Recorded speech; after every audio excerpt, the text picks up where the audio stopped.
Sabi po dito, ang tanong is, ano po yung advice ang maibibigay nyo po sa mga kapatiran natin na mga managers o di kaya nasa sales?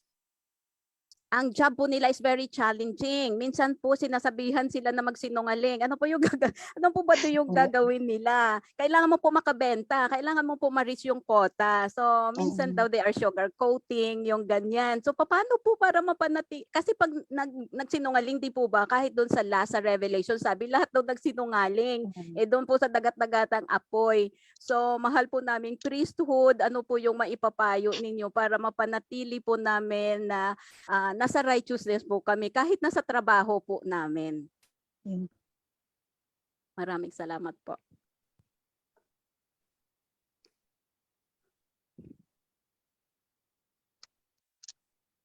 Our beloved priest. Wala yatang gustong sumagot. Salamat po, mahal na hari. Ganito lang yan. Bago ako magpatuloy mga kapatid, batiin ko muna yung China. It's their anniversary today. Yada. Sa China chapter. Wow. Congratulations, Sister Lynette. Second year ba? China? Anyone there? Second year po, tama po, mahal na hari. Second year anniversary nila. Sige. Alam nyo, buti na lang marunong ako magbenta.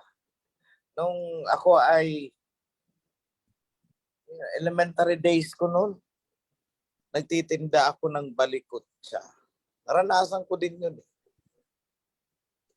Pag tinanong ako masarap, ay syempre napakasarap po. Tinda din ako ng bayabas. Kasi nung elementary ako, maraming bayabas sa bakuran namin. So, nagdadala ko sa school. So minsan, yung pambili ng papel, hindi ko na hinihingi sa nanay ko eh. Marunong akong magnegosyo at the time. Nagninegosyo pala ako as early as the time.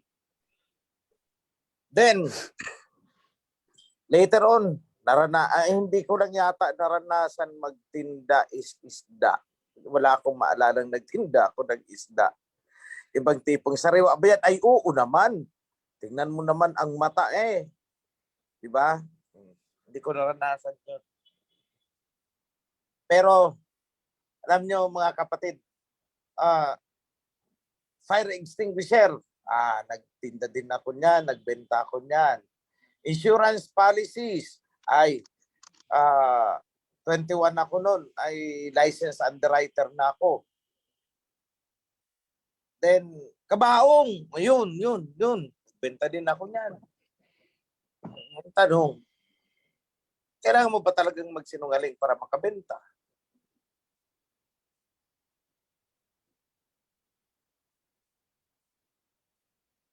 Di naman eh. Ewan ko lang. Pero during the time, I sell the products on an as is, where is basis. Kung ano talaga siya. Kasi kahit makabenta kayo mga kapatid, kung pati sa networking din pala ako. Dami kong networking na pinagdaanan pala. Tinda ng pabango. Sundry. College days ko, pati Avon, pinatos ko na rin.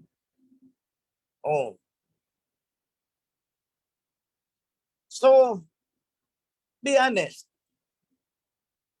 Okay lang yung kunting sugar-coated. Okay lang yun.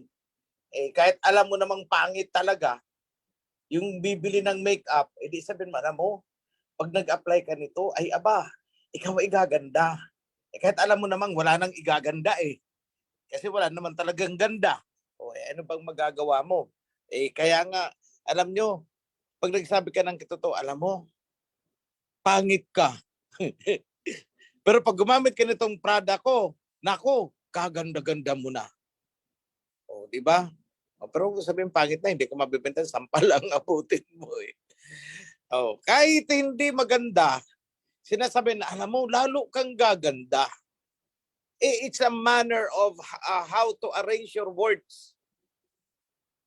Oh, hindi mo naman sinabing pangit. Ang sabi mo is, lalo kang gaganda kapag ginagamit mo ito. Bagay sa iyo bagay sa iyo.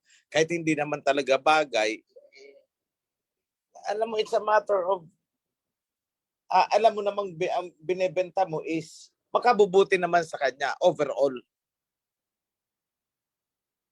So, be honest kung anong feature niyan. Wag naman yung sasabihin mo, ay, ito, original, ito. Alam mo namang galing ng Divisoria sasabihin mong original. Alam mo namang peke na Lacoste sasabihin mo pang original. Ayun talaga, nagsisinungaling ka dyan, nanluloko ka. Pero pag sinabi mo na, ay, class A ito, triple A, class A pa ito, alam niya. Huwag mo nang i-explain kung anong class A. Basta importante, sinabi mo sa kanya, siya mag-research. Hindi naman panluloko yun Ang ibig lang sabihin nun, hindi ito original. Class A. Ibig sabihin class A, imitation, replica of the original. So, there are many ways to be honest. There are many ways to be honest and do your best. Huwag na yung sasabihin mo talaga, obviously, you are saying what is not. Huwag ganun. Alam nyo kasi, I believe, na kahit hindi kagandahan ang produkto mo, malaking factor yung sincerity mo sa tao. Kasi ang customer, pag naramdaman niyang sincere ka sa sinasabi mo, nagtitiwala yan.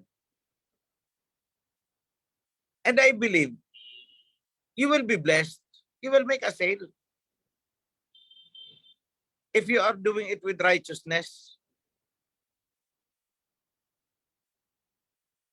Yan, i-consider po nila.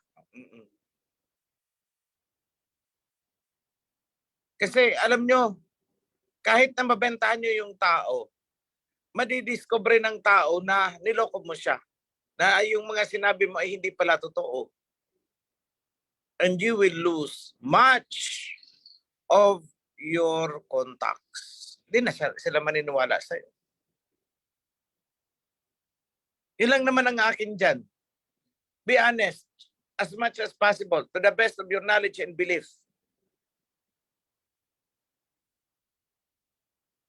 Yun lang ang ibigay nyo sa customer. Iwasan yung pambobola.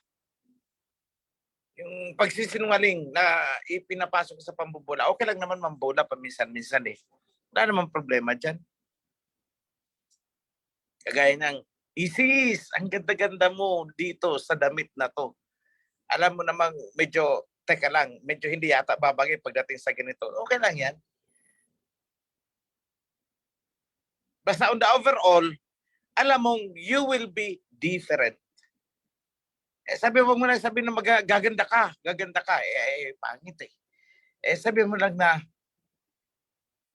ibang-iba ka kapag suot mo ito.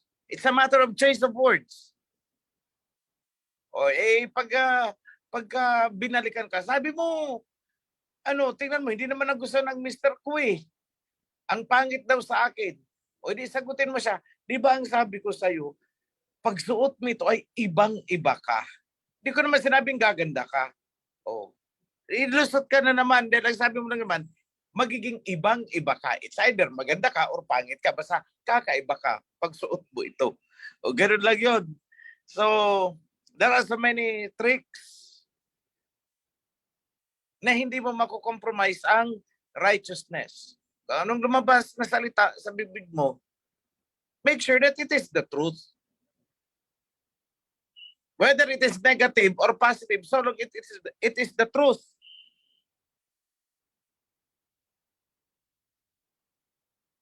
Yun lang naman ang akin sa sales. Yun. I hope you derive a lesson from that. Kaya pag ako naman as a customer, kunwari naghahanap ako ng matamis na dalanghita. Alam nyo ang sinasabi ko sa nagtitinda. Gusto ko yung maasim eh. Naghahanap ako ng maasim na dalanghita. Pag sinabi ng ng customer na, ay, hindi ito pwede sa'yo. Matamis kasi ito eh. Tingnan mo yung kabila. Baka maasim yung tinitinda nila. O, di nakuha na, ito ang matamis. Pero pag nagtanong ka, matamis ba yun? Ay, natural. Oo, ang isasagot niya sa'yo. Tinik mo maasim sa iyo. Pero sa amin matamis. O, kasi iba-ibang panlasa ng tao eh. Nilusot sila. O, ganun lang yon. So kayo mga kapatid, pagka kayo naman ang customer, it's the opposite ang hanapin nyo. Pag ayaw nyo ng matabang, ang hanapin nyo ay yung maalat. Gusto ko yung maalat na maalat. Ay magdaging lang ho kayo ng asin at patis kasi hindi ito ganun eh. O honest dyan. Pag ang gusto mo naman is yung maalat, ang hanapin mo ay yung matabang. The opposite. O makukuha mo yung totoo. Sabi mo matabang, matamis pala eh. O, yun. Sabi mo maasim, matamis pala eh. Sabi mo matamis, maasim pala eh. So yun, doon mo mahuhuli yan. Pero siguro ko alam na yan ng ibang nagtitinda, yung style na ganyan. So yan lang mga kapatid, be honest as much as possible. Is it the truth? O pagka alam mo namang inferior ang product mo, huwag mo nang sabihin, ay ito talaga ang pinaka in the market. Kasi baka malay mo, mabungguan mo is alam ang totoo. Sasabihin, hindi, alam ko ito ang number 1. Eh, consider mo naman ang number 2. Oh, baka okay naman. Hindi lang popular kaya hindi naging number 1. O ganun lang yun. It's a matter of how to circumvent.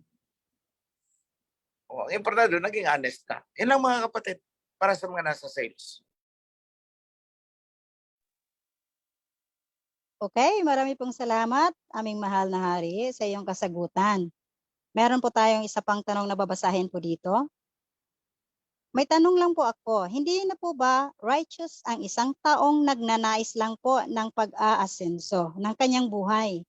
Kasi po ang sabi ng isang kapatid ay makontento na daw po tayo sa kung anong meron tayo. Sabi daw po yun ng Torah.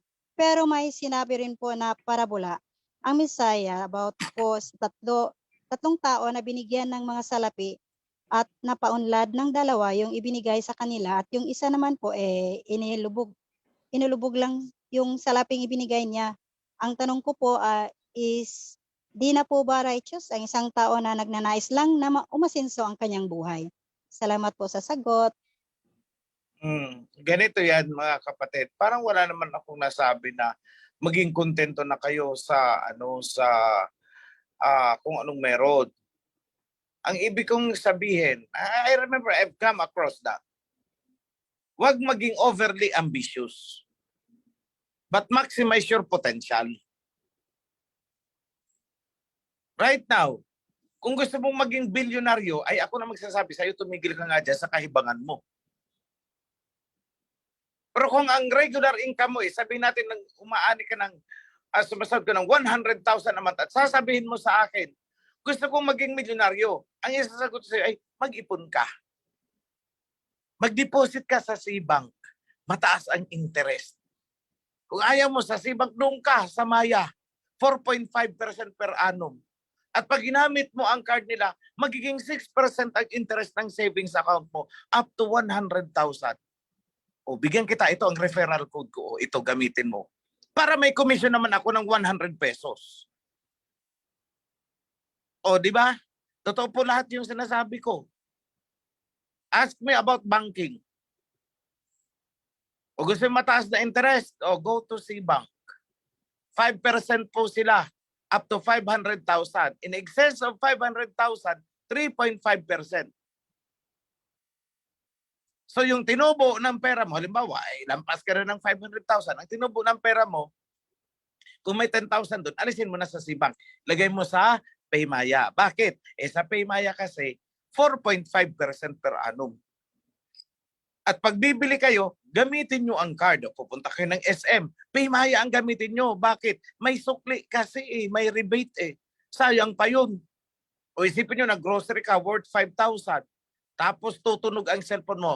Congratulations! Usam! You have received 50 pesos cashback.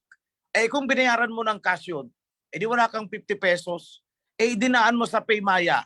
O sabi siya ng Paymaya, you have received 50 pesos cashback. Anong masama doon? Ginagawa ko nga You have to be practical. Kung ultimong pisong makakakuha ako at maayos naman na paraan, gagawin ko. Anong masama doon? Kasi kung strictly apply natin yung makontento ka kung ano ang meron ka, strictly di sana nung elementary ka, hindi ka na pumunta sa grade 2. Kasi nag-grade 1 ka na marunong ka na ng AIEOO, maging kontento ka na dun. Di ba? Hindi ka naman nag-ambisyon ng sobra-sobra What you want is yung magsasuffice sa needs mo. Ang upa mo sa apartment mo, sabihin natin 15,000. Ang sweldo mo is only 20,000. 5,000 na lang ang natitira. Mamamasahe ka pa. 2,000 a month. O magkano natira sa 3,000? Lugaw ka day and night. Tapos, sisermonan ka ng pastor mo, kapatid, kasalanan ang paghahangad. Makontento ka sa kung anong meron. 3,000 lang kaya nagpakalugaw ka day and night habang nagbibigay ka ng 10% doon. Ang tawag ko sa iyo ay tanga.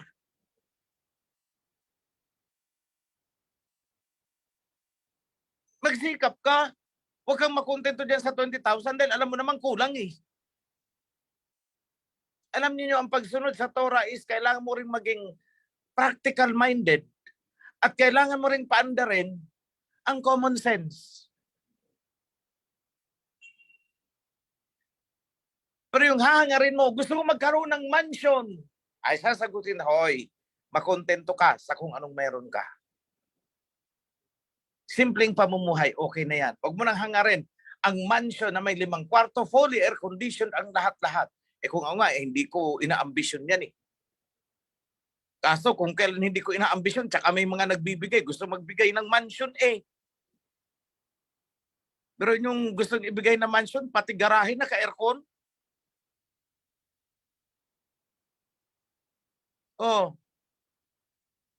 Hindi ko naman na-ambition, binibigay.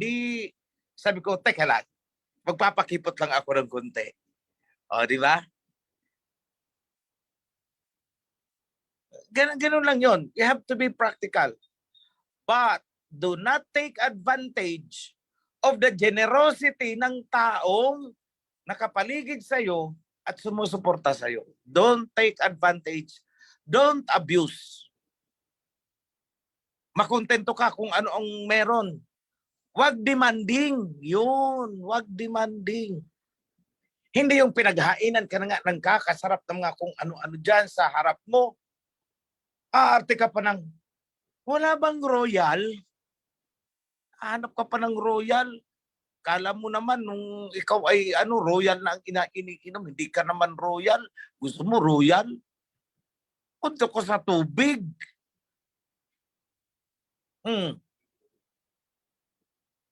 Ayaw na ng nung una, Nescafe naman na okay na. Blend 40 rice nga sila noon nung yesteryears niya, kabataan niya, alam niyo yung blend 40 rice? Yung sinunog na bigas? Aba, naging priest lang. Ay, ayoko ng Nescafe. Gusto ko yung gold edition ng Nescafe. Ay, sampalin kita, budburan kita ng kape sa bibig mo.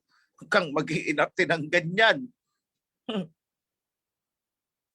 Noon umiinom ng tubig galing sa balon, naging priest lang. Aba, ang gusto ng inumin ay pukari. Ay, pukarihin kita. Kaya inarte ng ganyan. O doon ko sasabihin, makontento ka kung ano ang kayang i-provide sa'yo ng kawan. Huwag kang mag-aambisyon. Don't look at the priesthood as an opportunity para pagbigyan ang luho. No, it's not that. It's not.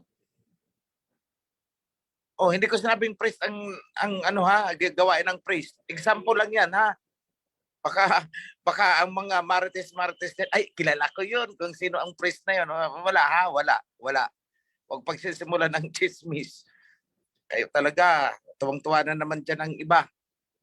Okay. So, yan po ang ano, yan po ang sinasabi na makontento ka sa kung anong meron. Huwag kang masyadong demanding na pati sa aba, dapat ganito. Ay aba, maghintay ka kung ibibigay sa'yo. Gagamit naman yan ng tao na, ayan. Ako nga kung gugustuhin ko at hihingi ako, mapapasa akin Pero nung sinasabi, hindi, okay na ito, tama na ito. Gamitin ang pera sa iba. Dami mong pera. Sa iba mo na lang gamitin yan. Okay na ako dito, I'm contented with this. Ibig sabihin, matuto kang magpreno. Yung pang ibig sabihin nun. Hindi sa naghahangad ka sa over luxury o kaya hindi yung ayaw mo nang tinutuluan ka nga ng ano diyan ng pag umuulan. Tumutulo na ang bubong mo. Naghahangad ka na makahanap ng ibang opportunity makapagnegosyo dahil gusto mong ipa-repair, hindi po yan paghahangad. Gusto nyo makatapos ang mga anak ninyo, hindi po yan paghahangad ng sobra-sobra. That is a need. Pangangailangan yan. Education is a need. Iba po ang need, iba ang want. Yung sinasabi natin na makontento ka sa kano ang meron is need. Matugunan lang ang mga pangangailangan mo na hindi ka naman salat. Makontento ka na doon. Yung paghahangad ng sobra-sobra is yung want.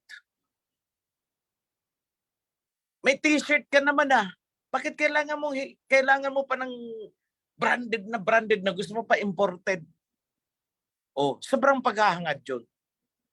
So I hope mga kapatid, you will be able to see, makita nyo kung ano ang kaibahan ng pangangailangan sa kapritsyo. So kung ang hinahangad mo lang naman ay matugunan ang pangangailangan, okay po yan. Pero kung ang hinahangad mo ay para nasa kapritsyo, hindi po okay yan. Yan lang po ang masasabi ko dyan. Maraming salamat po, aming mahal na hari, sa inyong kasagutan. Meron pa po tayong katanungan dito. May katanungan lang po ako, mga kapatid, pakiabot sa ating mahal na hari. Marangal po ba ang trabaho sa pag-treasure hunting? Yan lang po ang tanong, mahal na hari. Gusto mo, samahan pa kita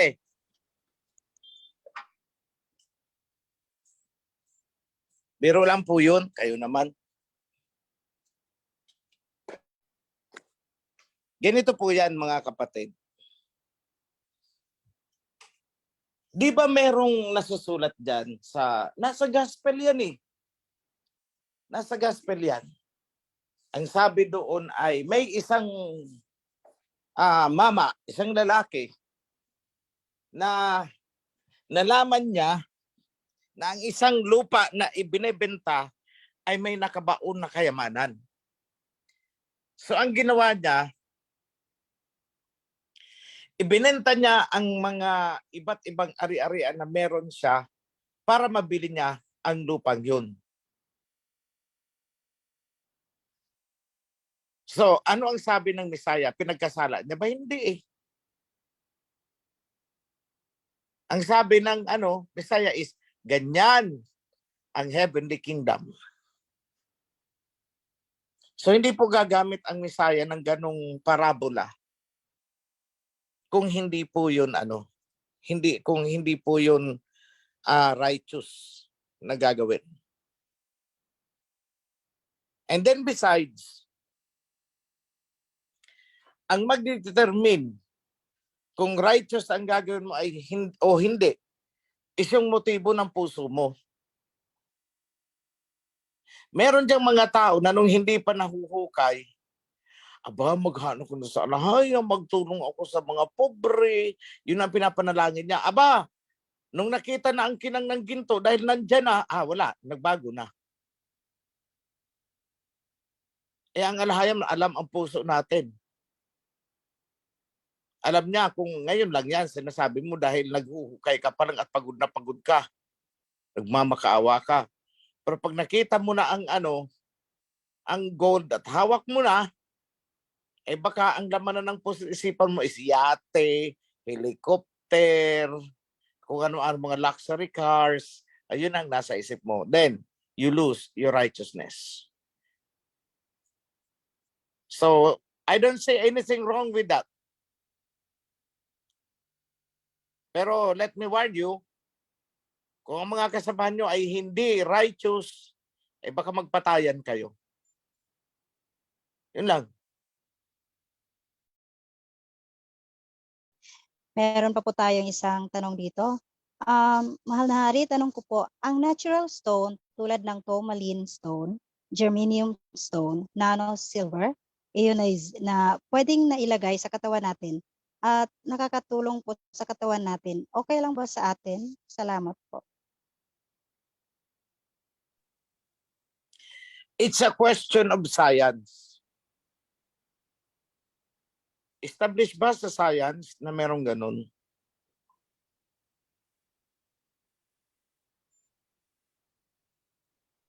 Was it proven in science? Kasi, kung proven in science na may magandang epekto sa katawan natin, bakit naman hindi? Pero kung produkto din lang naman, sinasabi na ganito, ganon, at ang nagsasalita ay nagbebenta ng ganon, ay huwag kang maniwala. Gusto lang magbenta niyan. Ganyan ako eh. Kahit pag pumasok ako sa, kunwari, bibili ako ng appliance. Pag sinabi niya, ay itong na German niya maganda ito, ganito, ganyan, ganito. Napakaganda nitong product na to. Tinatanong ko yan, saan ka ba in charge? Dicer ka ba nitong na to? Pag sinabi niya, ay upo, ako ang representative, double question mark ako dyan. Baka gusto mo lang makabenta. Pero kung ang nagsabi sa akin ay hindi po, yung doon ako naka-assign, sa halimbawa, ay sa aircon po ako naka-assign, yun ang hawak ko, hindi ko ito hawak. Pag sinabi niya ganun, ibig sabihin disinterested party yan. Malaki ang tendency, nagsasabi siya ng totoo. Kasi hindi niya naman produkto yun, pero binibuild up niya. That's possible. So same thing with this, yung mga tinatanong. Although, may mga crystals na nagre-resonate sa energy forms. Meron talaga. But it has to be proven, it is yet to be proven kung maganda talaga ang effect sa katawan. That is another question. Yan lang. May dalawa po akong katanungan. Ang una ko pong katanungan. Isa lang po. Isa lang po kapatid ha. Isa lang po muna. Okay. Ang sabihin nyo. Tapos paki-open cam po. Pwede. Salamat. Open cam nga. Open cam.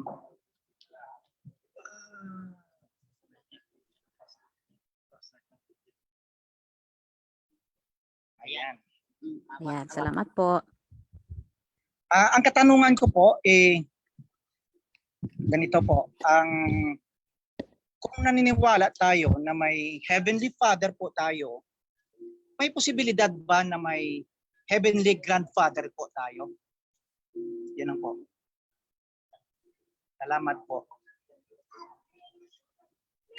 Bro, kung may Heavenly Grandfather tayo, edi meron tayong Heavenly Tito, Heavenly Tita, may Heavenly Pamangkin. Ganun po ba? Wala po eh. Curious lang po. Hindi, I mean yes. I mean, sinusundan ko yung logical analysis nyo po. Kasi sinabi ko may Heavenly Father, di tinatanong nyo kung may Heavenly Grandfather. Di idugtungan na rin natin. Baka may Heavenly Grandmother din, may Heavenly Brother, may Heavenly Tita, may Heavenly Tito. Same. Di ba? Pareho lang eh. Yes po. Kasi kung iniisip natin na ang Heavenly Father ang may Father, eh di pwede na rin natin isipin na ang Heavenly Father ang may kapatid, so may tito. Di ba? But we don't do it. Correct? So my answer is no. Yes po. Yun lang po. I based on logic. Thank you Wala po. Wala sinasabi sa Bible na may Heavenly Grandfather.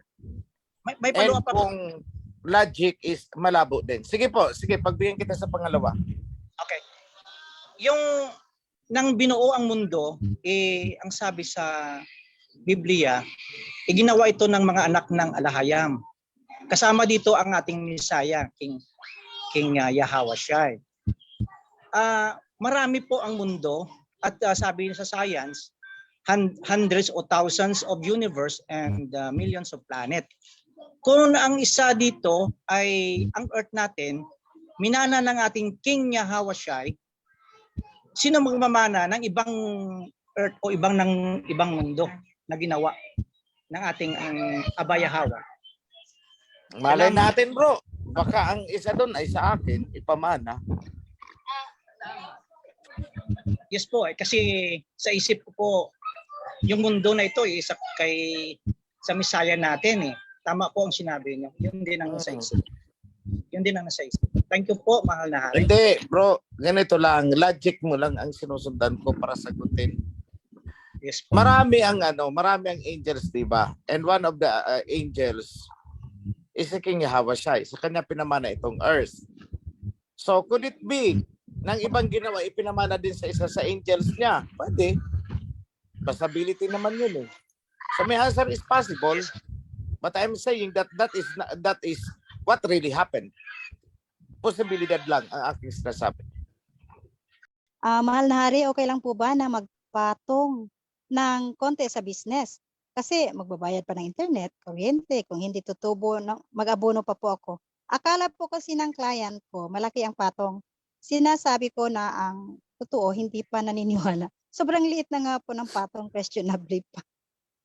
Yun po ang tanong, mahal na Alam mo, hari. ganito kasi yan. Ang may ugali ang mga Pilipino, let me say Filipinos, masakit sa kalooban nila pag nalaman nila na kumita ka sa kanila. Yan ang napakasamang ugali ng mga Pilipino. Pag nalaman nila, ay nako, kung pinagkakitaan ako niyan. Di ba may ugali na ganun? Nako, pinagkakitaan pa ako niyan. Ay bakit? Ano masama? Masakit sa kalooban ng Pilipino na pinagkakitaan siya ng kapwa Pilipino niya. Biruin mo, pinatungan ako eh. Sa akin is kung ayaw niyong magpatong, eh huwag kayong magnegosyo. Then nagsisuicide lang kayo niyan. So that's the problem with us. Kaya hindi talagang very behind tayo pagdating sa negosyo. Dahil masakit sa kalooban natin na kumita ang kapwa sa atin. Pero yung sobra-sobra naman na kita, ay masama din. Sa akin is, ito ang rule ko ha. Ito ang rule ko. Ito pang sarili ko lang. Pag ako'y nagninegosyo, i-impute, dapat computed mo magkano ang ginastos mo pati sa transportation, etc. etc. At least meron kang grasp doon. Then i-divide mo yan, ipatong mo yan sa mga items na hawak mo. Then pag na-compute mo na, alam mo, pinurchase mo ang isang product. O sige, kunwari, kumuha ka ng damit. Bumili ka sa Divisoria. Ilang peraso yan? 5. Magkano ang bili mo sa lahat ng yan? O sabihin natin 5,000 lahat, 5 piraso na bili mo. Magkano ang ginastos mo sa pamasahe, kumain ka sa labas, nabutan ka na ng 10 oras, kakain na, gutom ka na. Ipatong mo lahat sa presyo and then divide it by 5. So yun ang puhunan mo. Then over and above, patungan mo pa, net 10%, okay na yun, 5,000, 10%, eh may ano ka na doon. O sabihin, naging 6,000 kasi nagpatong ka ng mga ginastos mo nung bumili ka ng items. Nakakumita ka ng 600. Okay na yun. 10%. Pero ako, I suggest, patungan mo 20% or even 30% or even doblehin mo. Depende sa kaharap mo. Or depende sa market mo. Bakit ka mo? Kung ikaw ay nagbebenta-benta din lang naman dyan sa sa mga kapitbahay, mga ganon. Alam mo namang itong kapitbahay mo o kapatid mo sa kawan, pag binentahan mo, pag humingi ng tawad, tangay pa pati puhunan mo. Ay doblehin mo muna bago mo ialok sa kanya. Alam mo nang ganyan yan eh. Kasi kung ang puhunan mo is 5,000, tatawaran ka is 1,000 na lang itong 5, ubusin ko. Ay, kung ako, hindi na ako makikipag-usap, bitbitin ko ang lahat. Hindi, wag na tayo mag-usap. Ikaw na lang ang pumunta sa Divisoria at doon mo bilhin ng ganyan na hanap mo. Yun po. Maglagay kayo ng allowance para sa tawad. O kunwari, yung SM nga, ginagawa din yan eh. May I don't know how true ha. This is, sabihin natin Marites ito. Gawain ng SM, halimbawa magpapasale daw yan. Diba? O ngayon, January, February, March, April. Kunwari, sa April magpapasale yan. Magbibigay yan ng 30% discount. Kunwari, 30% discount. On April, ngayon pa lang, inuunti-unti nang i-increase ang mga presyo. Para yung 30%, come this April, binili mo, kinagat mo kasi naka 30% discount ako. Akala mo naka-discount ka, hindi ka naka-discount. Kasi originally yung price is kunwari 700 ngayong December. Nitong January, ginawang 800. February, ginawang 900. March, ginawang 1,000. Tapos April, sale! 30% discount. Nagkumahog ang mga Pilipino, nagka-traffic-traffic ng EDSA. Kasi ang halagang 1,000 daw, naka-discount daw sila ng 30%. Nabili ko lang ito 700. Ngit-ngit mo, 700 naman talaga ang presyo niyan eh. In-increase lang unti-unti at saka isinail. O ganun din ang gawin ninyo. Bago nyo i-alok, bombahan nyo na muna ang presyo kasi barat yan. Ngayon, pag kinagat niya ang original na price, di na konsensya ka ngayon. Bigyan mo siya ng isang freebie. Ayan, bigay ko na ito sa iyo. Kasi ganito, naging suki kita. Thank you ha. Ito, isang panty, libre ko sa iyo, giveaway ko. Dito ang tuwa siya. Nasa sayo na ang pagdadala niyan. Pero yung magpatong ay hindi po kasalanan kasi kung ayaw mong magpatong, huwag kang magnegosyo.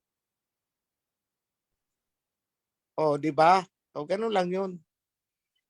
Kung barat ang kaharap mo, bombahan mo muna ang presyo bago mo ialok sa kanya. Kasi pag tumawad yan, di swak pa din doon sa presyo na gusto mo. Wala namang rule sa wala namang pong rule sa kasulatan kung pwede mong magpatong ng 10%, 20%, 30%, 40%, 50%. Wala po. Pero ito ha, totoo itong nangyari. Ayoko nang magbigay ng clue. Pero dyan sa Kasili, baka nakabili kayo dyan ng kutob na 350, 300. Alam nyo ba, na ang gumawa ng kutob, nagtahi yata or naggansilyor. I don't know.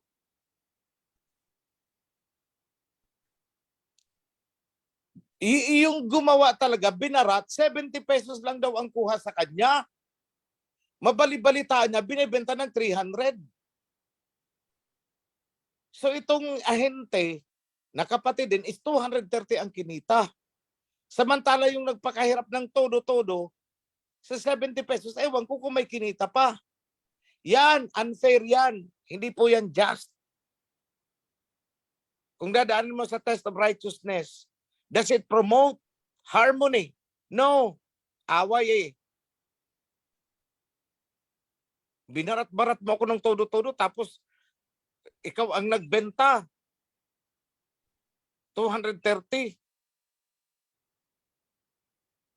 70 ang kuha sa kanya, binenta 230.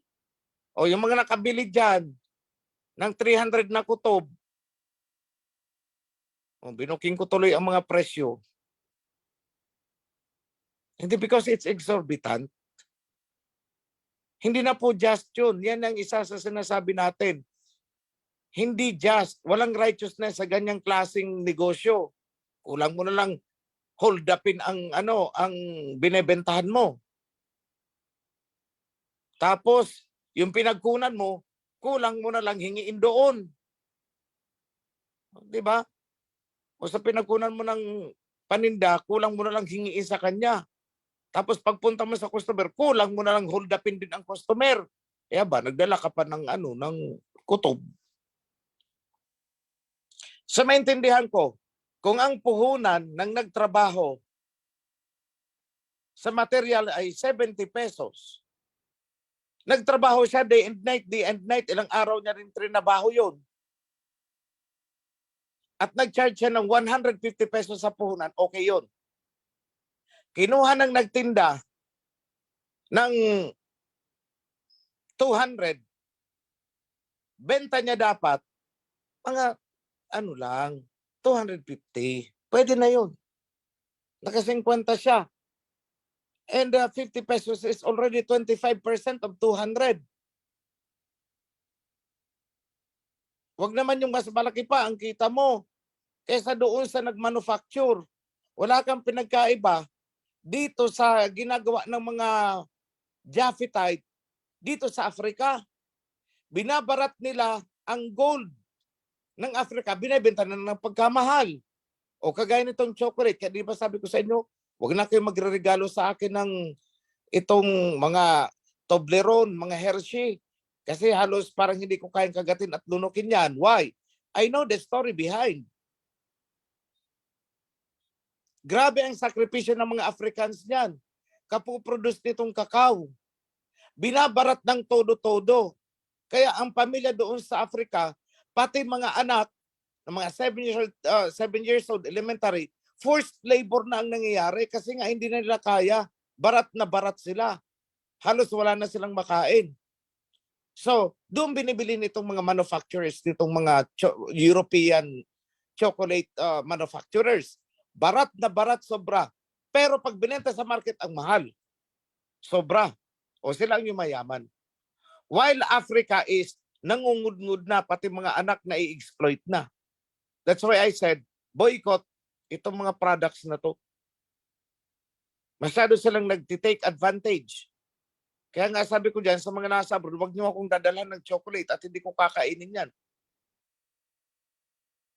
Dahil I know the story behind. Habang ikaw ay sarap na sarap sa kakakain ng chocolate, para mo na rin sinusuportahan ang exploitation na ginagawa nitong mga Europeans doon sa Africa. So sa akin is boycott those products. Mabubuhay naman tayo no, walang chocolate, walang Hershey, walang Toblerone, di ba? Nakatikim lang ng Hershey, Toblerone, ayaw na ng kakao na ginawa dito sa Pilipinas. Nagbago na rin ang taste buds. Di ba? Huwag tayong ganun. Kasi if we do that, we are condoning evil and injustice. Yan lang po, mga kapatid.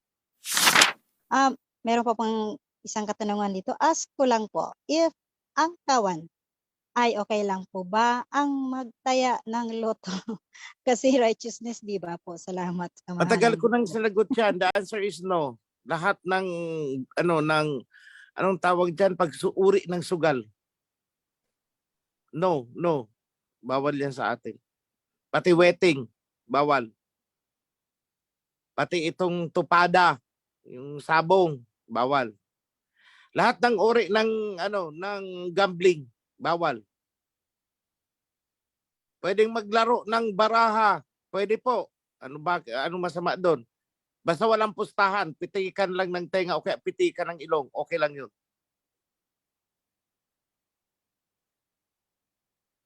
So yan lang mga kapatid. Okay, marami pong salamat, aming kamahalan. Meron pa po tayong tanong. Mapagpalang hapon po, nagkakasala po ba kami kung ginagawa naming day off? Ang Sabat po, may pay po kami doon sa day off. Maraming salamat po. Ang sabi is, huwag kayong magtrabaho. Hindi sinabing huwag kayong tumanggap kung kayo ay paid ang day off na yon. Eh, tanggapin nyo. Basta importante hindi kayo nagtrabaho. Tanggapin nyo, pera yan eh. Maging practical, be wiser than the serpent. O day off nyo pala eh. Eh, regular employee kayo with pay ang day off. Eh, alam mo, wag mong tanggapin. Tanggapin mo. Nasa payroll mo na yan eh. Tanggapin nyo.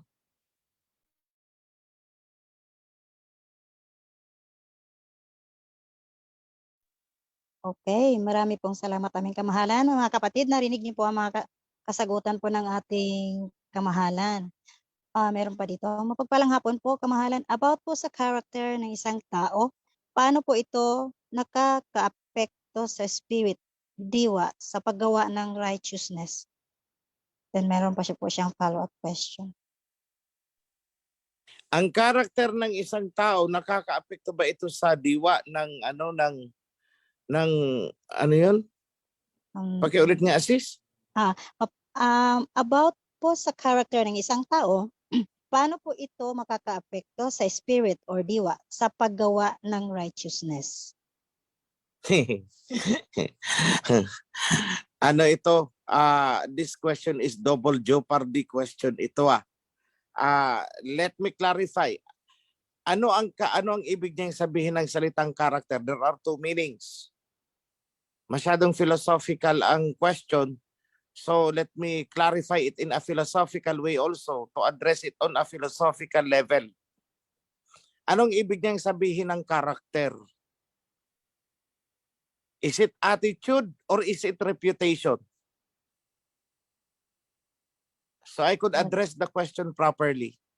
Kasi highly philosophical ang question eh. Parang pang Doctor of Philosophy na thesis wherein you are to compare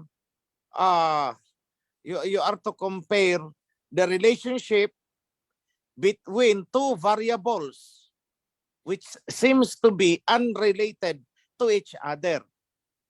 Parang ganito, paano makakaapekto ang lasa ng orange sa lasa ng saging kapag pinagtabi mo silang dalawa? Parang ganun ang tanong. So, that is how I understand it. Pero, paki-clarify what she meant by character. Kasi pag sinabi natin character, the character of a person, ibig sabihin, the reputation. Yan ang character mo sa lipunan. That is how you look like in the society, character. Meron naman tayong sinasabi, that is your character, nang ibig sabihin, that is your attitude. Yan ang iyong saloobin, yan ang ugali mo. So which is which? Yun lang. Hindi ko masasagot ang question. Okay, Kamahalan, excuse me po. May follow-up question po siya kasi. Yung ibig niyang sabihin, is this the character na attitude? Kasi ito po yung follow-up question. Kung ang diwa ay nababago, ang character din ba ng isang pinili ay kaya rin mabago o ito po ba ay nasa dugo na? Okay. So at least madali nang sagutin kasi na-define niya ang word na character, which means attitude. Okay, so ang tanong is, paano nakakaapekto ang attitude ng isang tao sa kanyang diwa? Tama ba? Opo. Paano nakakaapekto ang attitude ng isang tao sa kanyang diwa? Hindi ba yung diwa at saka yung attitude is one and part of each other? So how can I answer that? Ang ano niya is paano nakakaapekto sa diwa sa paggawa ng righteousness. Paano? Ganito na lang kaya, i-rephrase ko ang question na yan. Paano nakakaapekto ang attitude ng isang tao sa paggawa ng righteousness? Huwag nang palikuin doon sa diwa. Di ba? Kasi ang gulo ng question eh. Paano nakakaapekto yung attitude ng isang tao sa kanyang paggawa ng righteousness? Kasi kung paiikutin natin paano nakakaapekto ang karakter o attitude ng isang tao sa kanyang diwa, sa kanyang paggawa ng righteousness. Teka muna, parang nag-beat around the bush. You don't, I'm sorry but I have to say this. You don't, parang, it's hard to determine what is being asked by the question. So, i-rephrase ko na lang yan.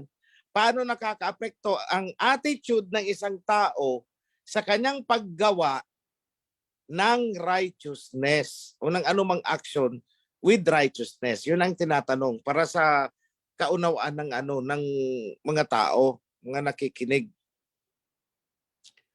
Ganito lang naman yan eh. Bigyan ko na lang kayo, it's easier to understand that using an example.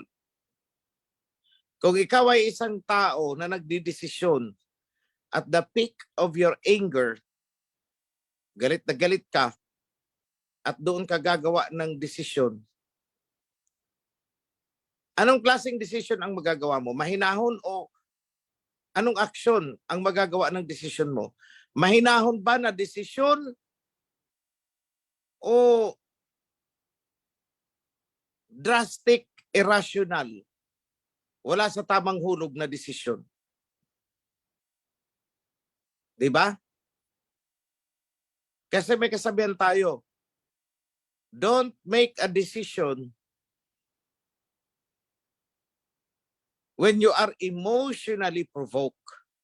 Either sobrang masaya ka, huwag kang magde-decide. Sobrang lungkot ka, huwag kang magde-decide. Sobrang galit ka, huwag kang magde-decide. Kasi oftentimes, your decision is wrong. Bakit? Based on emotion kasi. Ngayon, let me go to attitude. So alam ninyo, malaki ang epekto ng attitude ng isang tao sa kanyang behavior. Huwag na natin pag-usapan ang righteousness, behavior na lang. O parang ganito lang. Ano ang attitude natin towards US nung hindi pa tayo nakakakilala ng Torah, ng totoo? Diba, lahat ng ginawa ng US ay mabuti at maganda. Correct? Yan ang attitude natin. Kaya pag pinag-decision tayo, gumawa tayo ng action, pag sinabi ng mga kano, dila kayo sa amin. Diba? Isunod tayo ng sunod. Kasi yung attitude natin ang nagde-determine. Samantala, pagdating sa Russia, Russian, ganun tayo. Kasi yun ang attitude natin sa kanila. So doon makikita mo na doon, ano ang epekto ng attitude sa paggawa ng righteousness. Kung anong attitude natin, yun ang nagde-determine ng ating action. So kung ang attitude natin ay hindi tama, ang action na gagawin natin ay hindi righteous. Kung ang attitude natin ay tama, ang magagawa nating decision at action ay righteous. Sa kabila, unrighteous. So yan po yun. So malaki po na ini-examine natin ang attitude because ang attitude natin parang computer program yan. Kung anong naka-embed sa isip mo, yun ang magpapagalaw ng katawan mo. Yun ang magdidetermine ng action mo. Kasi attitude and action, magkasama po yan. Hindi po yan naghihiwalay. Attitude becomes your action and action becomes your habit. Yan ang sa psychology.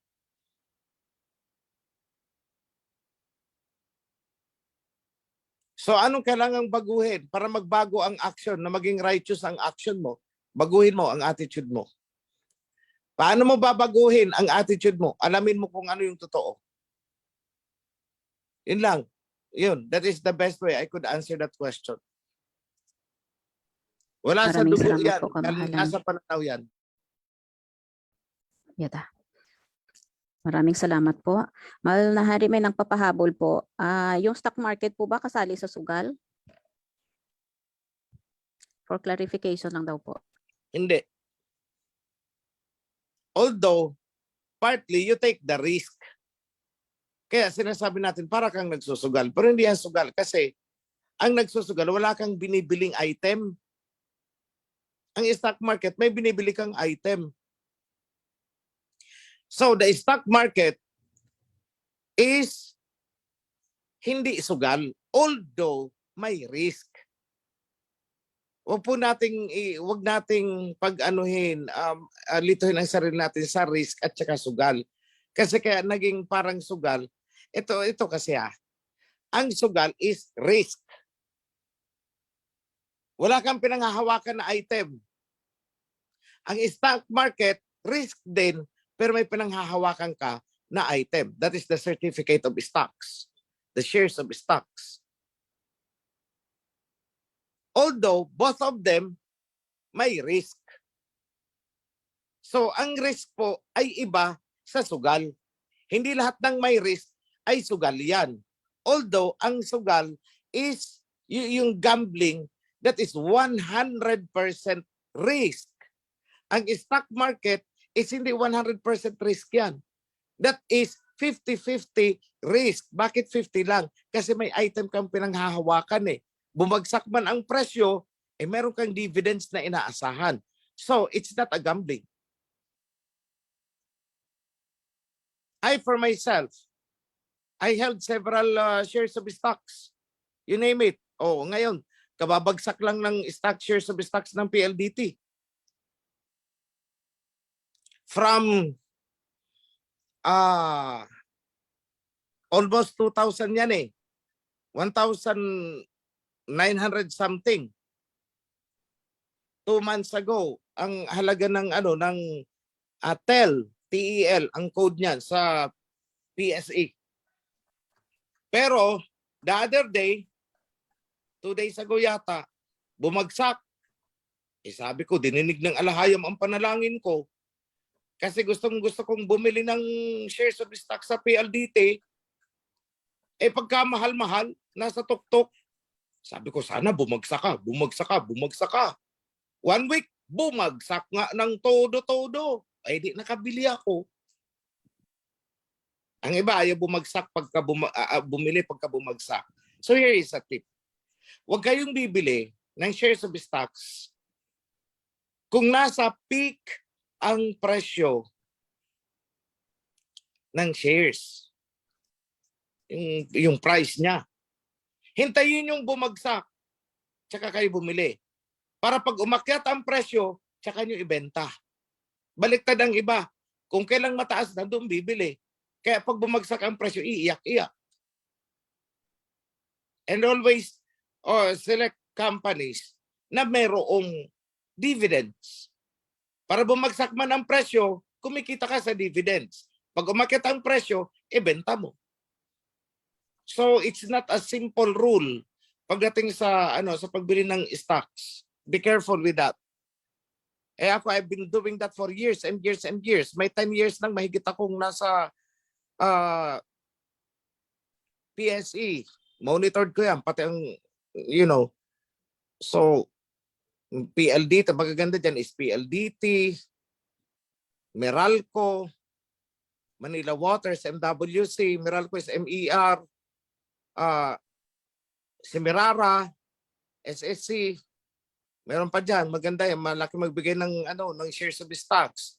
Yung Soriano, ANS, AEV, Abites, nagbibigay din yan. Marami dyan.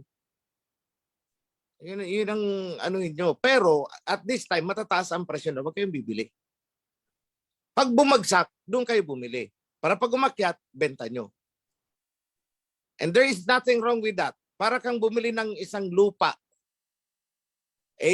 Halimbawa, sa area ng barangay ninyo.